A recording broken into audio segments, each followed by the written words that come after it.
Hi, if you own a Canon 40D like I do, then I would highly suggest the recommendations I'm about to show you here in this video. It basically deals with the Diopter Adjustment Dial.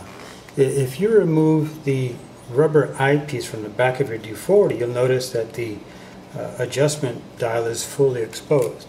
Problem: when you do put the rubber Eyecup back on, the small little corner still is accessible, so you're able to inadvertently and accidentally move your adjustment dial.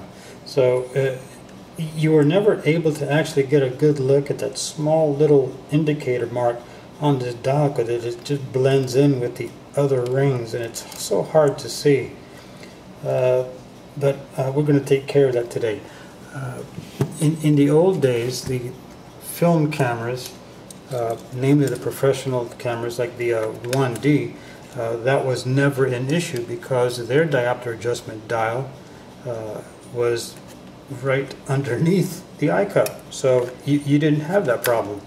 There's no way to reach it once you replace the Eyecup. So that was a really good feature. And the 60D and the in the D60 and the 40D, that became an issue, and I really didn't know how to solve it until I picked up a 5D, and on the 5D they solved that issue. They didn't move it, but it's still in the same spot. But check this out. Now I see that there's a white dot that indicates your setting adjustment. So if your camera is inside of a camera bag, or just by merely handling the camera, you by mistake or inadvertently move that adjustment dial, you can actually take a glance at that white dot and see that it has moved and just put it back where it belongs. I need to put this here on +1, so it's one click past center, and I know that every time I look at this white dot, if it's in the right spot between center mark and the plus mark, I know that it's where it belongs. So the 5D solved this problem very nicely. I'm about to do that now with the 40D with a little bit of white nail polish and a toothpick. So if we are then to take this cup off and move this around where we can see that indicator dial, and there it is right there. It's hard to see on the camera. That's what I'm talking about. It's very hard to see, especially for 49-year-old eyes. And be very careful with the nail polish. We're going to take that off.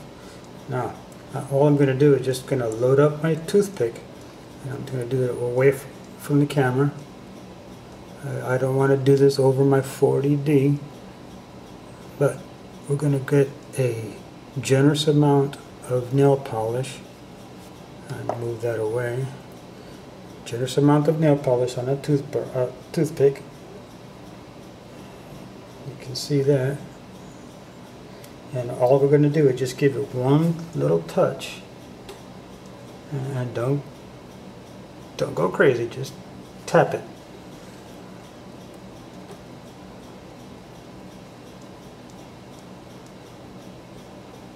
I'm just going to let it sit there. Let it flow. Well, I guess I'm going to have to make a couple of taps. So how's that?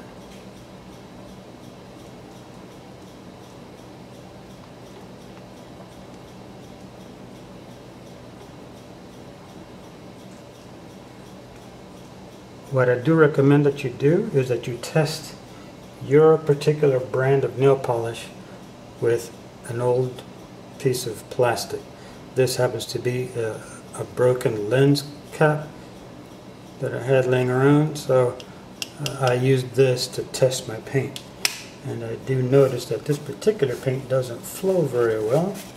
It's very thick, and I'd rather have it be thick than to be very runny. And here you see that it had a little bit of run, but I can always chip that off and shape that dot with an X-Acto knife once it's dry. Notice how it stands out now. Okay, this is the way it should have been from the factory. Okay, when we put this back in place, you can see that all you need to do is just glance down at that little white dot and you'll notice exactly where that indicator dial is set for. And if it's moved out of where it should be, you can quickly correct it. Bring it back to where it belongs, right there. Okay, so I hope this helps anybody that's struggling with the same issue. I mean, I was, and finally solved it. Okay, thank you.